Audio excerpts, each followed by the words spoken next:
If you're preparing for the FAA Part 107 knowledge exam, you already know that there's a whole alphabet soup of acronyms waiting for you. The more that you know these terms, the better off you're going to be. Not just for passing the test, but for actually understanding all the questions and answers that you're going to be encountering. In this video, we're going to break down the most important acronyms that you need to know so you can get the most out of your preparation. Let's get started. First up is the FAA. FAA stands for Federal Aviation Administration. That is the U.S. government agency that's responsible for regulating and overseeing all civil aviation, including pilot certification, airspace management, and drone operations under Part 107. Next is the NTSB, or the National Transportation Safety Board. They are relevant mainly as the federal agency that investigates certain aviation accidents, including those involving drones. And then CFR stands for Code of Federal Regulations. Now, you may have seen it written out this way as 14 CFR Part 107. And the way that you actually say that is Title 14 Code of Federal Regulations Part 107. And what that does basically is it lays out all the FAA's rules for the commercial operation of small drones, meaning drones under 55 pounds. Speaking of drones, the FAA never really comes out and calls them drones. They instead call them a couple other things, such as UAS, Unmanned Aircraft System, SUAS, Small Unmanned Aircraft Systems. That is probably the most common one. Or simply just UA, Unmanned Aircraft. Now, one thing that these all have in common is the word unmanned, and what that means is that it is operated without direct human intervention from within the aircraft. Let's talk crew. Crew Resource Management, or CRM, is the use of all available resources, people, equipment, and information to ensure safe flight operations. The most important member of the crew would be the PIC, or the RPIC, which is the Remote Pilot in Command. Now, that's the person who is legally responsible for the operation and the safety of an aircraft during the flight. VO stands for Visual Observer. That's the person who assists the remote pilot in command by maintaining visual line of sight of the drone and to help detect potential hazards. CS would be the ground-based device, or the interface used by the remote pilot, or the controller really, to operate and control the SUAS, or the drone. Let's talk line of sight. There are two different types of line of sight that you should know about. The first is VLOS, or visual line of sight. That's meaning that the drone is operated within the pilot's unaided sight. So just with their eyeballs, really, no binoculars or anything like that, which allows the pilot or the visual observer to see and avoid obstacles and other aircraft during the operation. BVLOS is beyond visual line of sight. Those are drone operations where the aircraft flies outside of the pilot's unaided visual range, so they go beyond line of sight. And that often requires special waivers or authorizations directly from the FAA. Most drone pilots won't be operating this way. That is more for like a delivery drone or something like that. Let's talk the different rules of flying. We have VFR, or Visual Flight Rules, which are flying by, visual reference to the horizon and surroundings. So basically, you are operating the drone or the plane really just by what your eyes see, and you're not relying on any instruments or anything like that. IFR stands for Instrument Flight Rules. Now, you're not going to really use these with drones. This is more, think like autopilot or something for a commercial aircraft, a manned aircraft.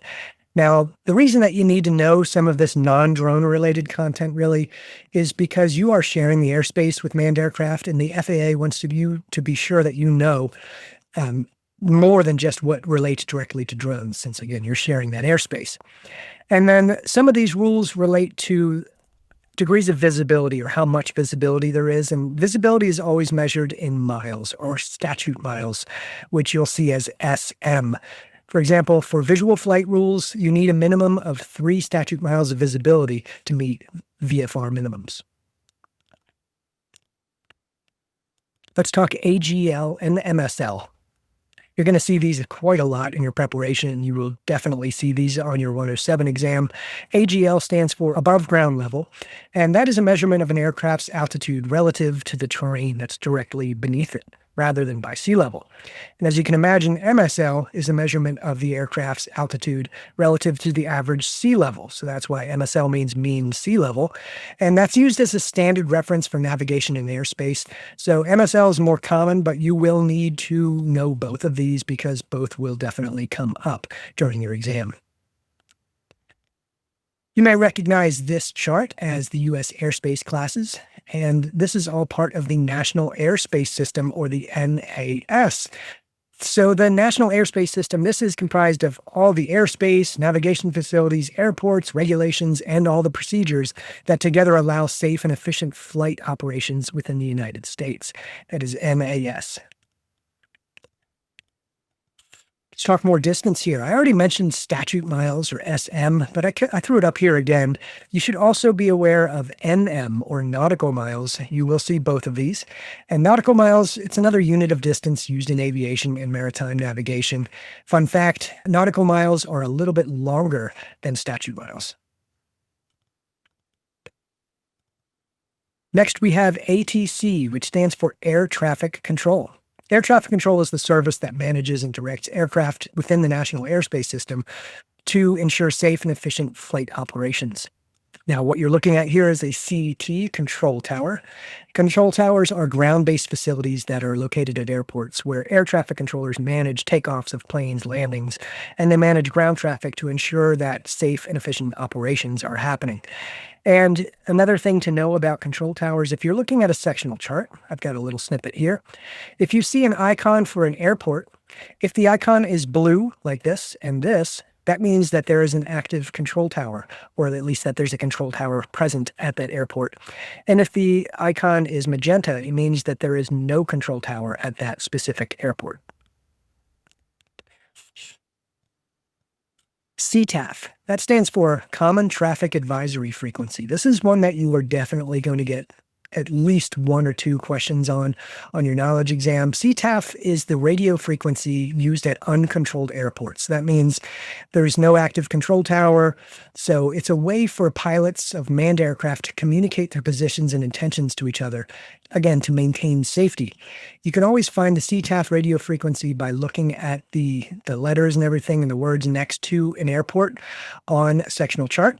And look just next to the C icon, and there you can see the CTAF frequency. There are definitely going to be some questions on that with your knowledge exam. AWOS, that stands for Automated Weather Observing System. That's a ground-based system that provides real-time weather information at airports with things like wind, temperature, visibility, and stuff like that to pilots. Drone pilots really won't be dealing with this, but again, you should be aware of it at least, just so you can be ready if you get one of these questions on your exam. ATIS, it's another automated service. It stands for Automatic Terminal Information Service. That is a continuous broadcast at airports, so it kind of just plays on loop, and anyone who checks in on that is going to get current weather, active runways at an airport, and other kind of like essential operational information for anything that's related to that airport for pilots. And lastly, ASOS, ASOS, that is the Automatic Surface Observation System. It's another automated service that just gives general weather information based on the ground, usually located at airports, very similar to AWOS. Probably won't see this, but just in case you do, there it is. TFR. TFR stands for Temporary Flight Restriction. Now, that is a temporary airspace restriction issued by the FAA for safety or security reasons. So if the president's in town, there's going to be a TFR to prevent the airspace from getting filled with drones and other kind of unwanted air traffic to keep the president safe. They may do it for VIPs like the president, natural disasters. If there's an earthquake and they are doing search and rescue, there could be a TFR to clear the airspace. Or special events like big sporting events, NFL games, MLB, whatever, to make sure that there are no unwanted drones or other aircrafts in the area when they don't want them to be there. LAANC, LAANC, that stands for Low Altitude Authorization and Notification Capability. You as a drone pilot will most likely see this in your operations, especially if you're trying to fly somewhere that is a Class D airspace or a warning zone, you may know it as if you fly a DJI drone. This is a way for you to get near instantaneous approval to fly in controlled airspace.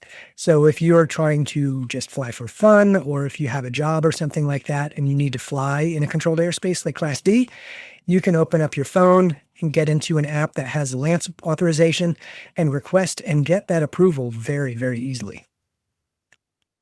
Certificate of Waiver, or COW, is formal permission that allows a remote pilot to legally operate outside of certain Part 107 rules. So you would apply for this in advance, at least 90 days is what the limiter is, and you need to prove to the FAA that you can do it safely. You need to state what you're trying to do and why you need to do it and how you're going to do it safely. And if they approve, they will issue you a certificate of waiver so you can fly in an area where you're not typically allowed to fly.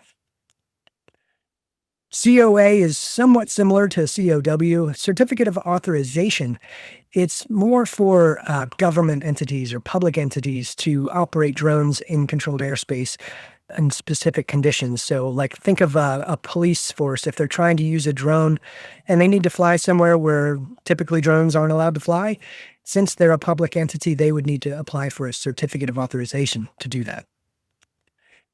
And lastly on this slide, we have NOTAM. NOTAM. That stands for Notice to Airmen or Notice to Air Missions, you may sometimes see.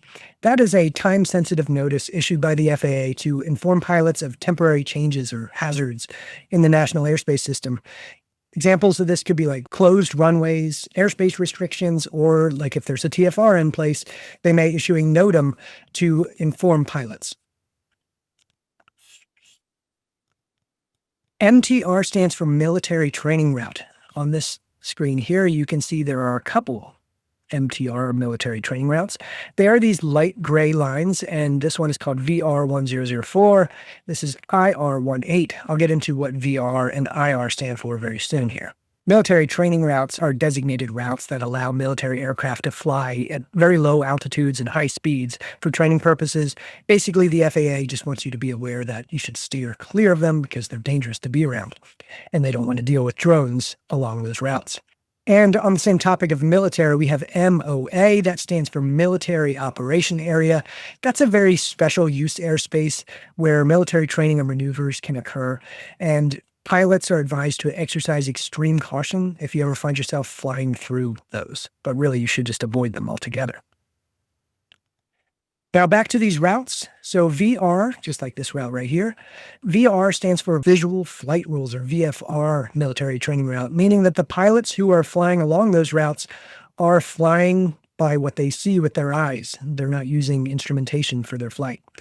On the other end of that, IR stands for IFR military training route. So this route here, the pilot would be using instrumentation in their aircraft to fly along that route and not relying on their visual cues.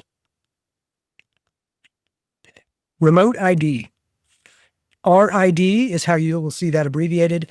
And remote identification is a system that requires drones to broadcast identification and location information. Much like a license plate on a vehicle, it allows authorities or just random people to be able to find out who is flying the drone, where they're flying, how they're flying, that kind of stuff. And there are two types of remote ID that you're going to see on drones. You're either going to see standard remote ID, which means that remote ID is built into the drone already, or through an add-on broadcast module. Much like this drone tag right here, it is an external add-on or mod that you add to the drone, so that way if it doesn't come with remote ID, you can add it after the fact. And speaking of remote ID, FRIA, or FRIA, that stands for Federally Recognized Identification Area.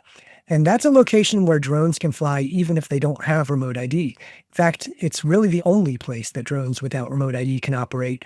And really that is just for recreational use or limited use purposes, but you may see that term come up quite a bit in your studies.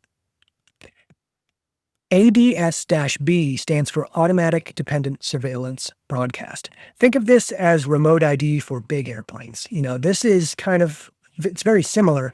It's a system that allows aircraft to automatically broadcast their position, their velocity, their identification to air traffic controllers and other aircraft that are near them for improved situational awareness and traffic management. Now, you're not going to see ADS-B on drones. At least you're not going to see ADS-B out.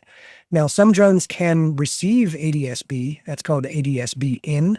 That's what allows a drone to notify you that there's a plane approaching.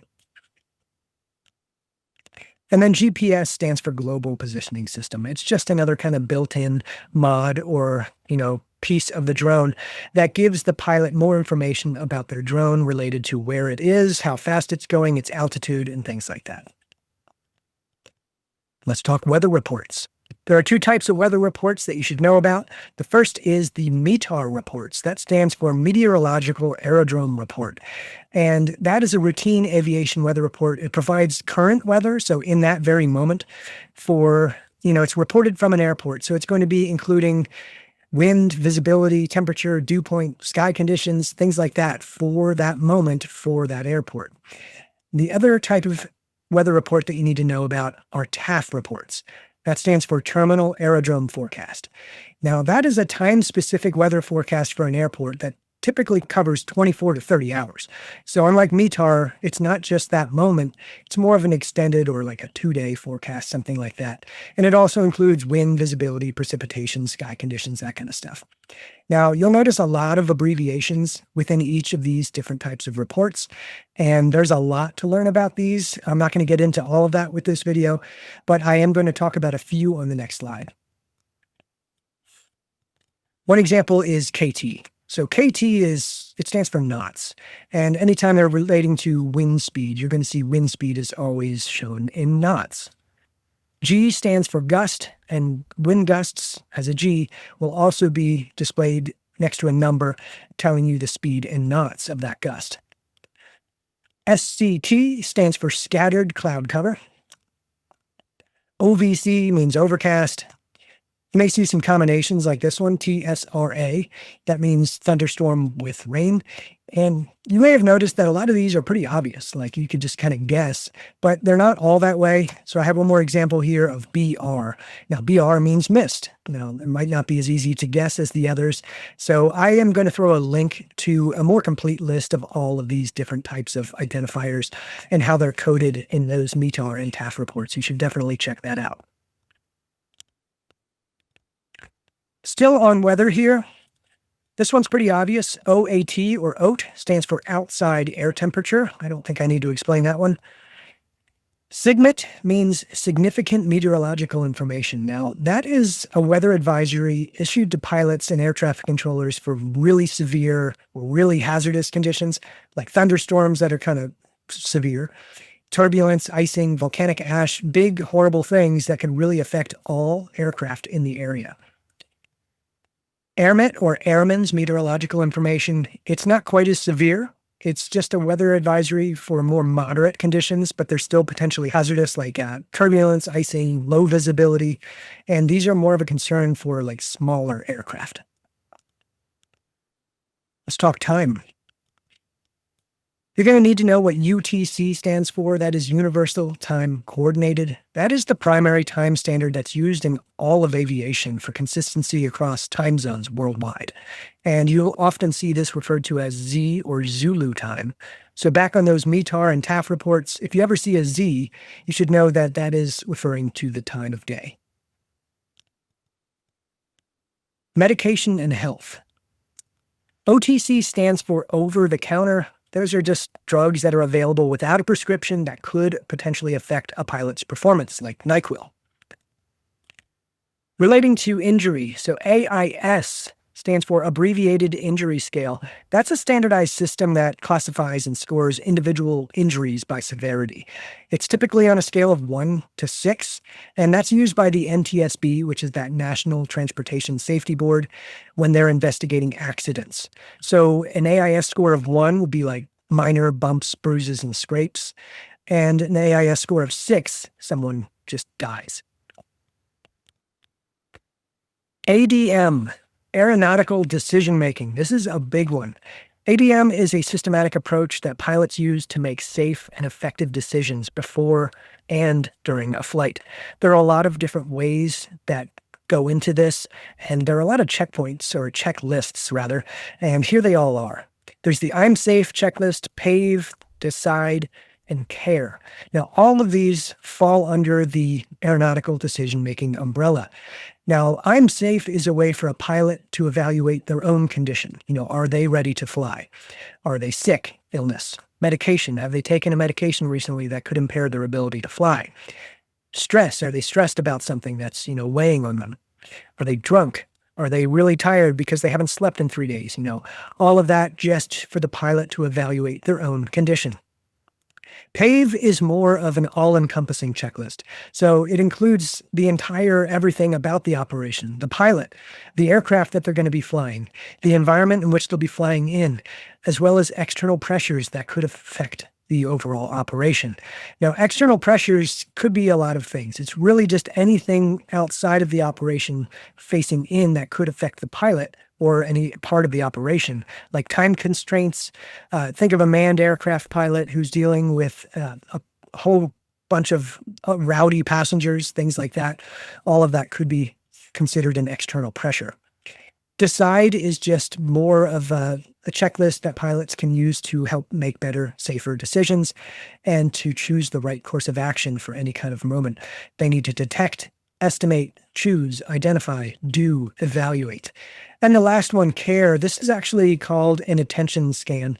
And they need to evaluate when something happens while they're flying. They should consider the consequences, the alternative actions, and the reality that they're in. And again, external pressures, as I mentioned before. CG, that stands for center of gravity. Now, this relates to both aircraft, manned aircraft, and drones. Center of gravity is the point where an aircraft's weight is considered to be concentrated, and it does affect the stability, control, and performance of the aircraft. Pilots should be aware that shifting the center of gravity can have a negative impact on the performance of the plane or the drone or whatever it is. And if it gets severe enough, it can cause LOC or loss of control. Now, that's a situation where a pilot can't maintain controlled flight of the aircraft, and it can often lead to unintended altitudes, stalls, spins, and this is a leading cause of aviation accidents. DOC stands for Declaration of Compliance. That is a formal statement by a remote pilot or an operator confirming that their operations meet all applicable FAA regulations and safety standards. MOC stands for Means of Compliance. Those are specific methods, procedures, or documentation that an operator uses to demonstrate adherence to regulatory requirements or safety standards. Now, most of your regular everyday drone pilots aren't going to need to deal with either of these things, but if you are trying to do something special with your drone, you may need a declaration of compliance to prove that your drone is safe for the operation. Or if you are a drone manufacturer or something like that, and you are trying to mass produce or put a drone on the market for sale, you may need to seek certification for that, and you will need a means of compliance. This could also relate to delivery drones for something like Amazon or Walmart or any other big company trying to use drones for special purposes. Next, I have some just kind of miscellaneous kinds of things that still can definitely relate. You may not see these, you probably won't, but you could. And the more familiar you are with these, the better off you're going to be. AC stands for Advisory Circular, and that's an FAA published document. It provides guidance, explanations, and recommended practices to help pilots comply with regulations. And in that same vein, you'll see that picture here on the right. It contains both the FAR and the AIM. This FAR is the Federal Aviation Regulations, and that is just what it sounds like. It's just a big collection of all federal aviation regulations for pilots to read about. AIM is the Aeronautical Information Manual. That is the FAA's official guide. It provides basic information for flights, procedures, safety guidelines, things like that, for any pilot operating within the U.S. National Airspace System. And AIS stands for Aeronautical Information Service. That is the organization. It's actually a system that's responsible for collecting, compiling, and distributing aeronautical information that's all essential for safe and efficient flight operations. And TAC, TAC is a terminal area chart. That's a type of aeronautical chart. It's similar to a sectional chart, but it's a little more specific. It provides detailed information for navigating in the vicinity of major airports. So again, it's not really necessary or applicable to drone operators, but you should at least be aware of it. It's more for manned aircraft. Okay, we've made it to the last slide here. So if you're hoping to get your Part 107 remote pilot certification, you are definitely going to need to know what IACRA is, because you'll have to go there to apply for taking your test. And also you'll need to go there to kind of finalize getting your certificate mailed to you. IACRA stands for Integrated Airman Certificate and/or Rating Application. Sorry, that one's a mouthful. That's FAA's online system that's used by pilots and remote operators to apply for, to track, and manage certificates and ratings, including the Part 107 remote pilot certificate. And when you're doing all of that, you're going to know that you should know that you're going to need to get your FTN, which stands for your federal or your FAA tracking number. That is a unique identifier assigned to an individual in the FAA Airman Certification System, and it's used to track applications, certificates, and training records for all pilots. Okay, so that does it for the acronyms, all the acronyms that I'm covering in this video anyway. If you were counting, it was actually a grand total of 69 acronyms. And that's not all of them, but they are the ones that are most important and the ones that you're going to be most likely to see while you're studying, or that could appear on your actual knowledge exam when you're taking your 107 test. If you commit these to memory, you're going to be a lot better off and in a better position to pass your test. So if you found this video helpful, please support my channel by liking, commenting, subscribing. All of that helps a lot. And be sure to check this video's description for my other Part 107 prep content. I'll throw the links down there. And best of luck if you're planning to take your Part 107 exam. It takes a lot of work, but it really becomes a lot easier if you put in the effort to prepare. So thanks for watching.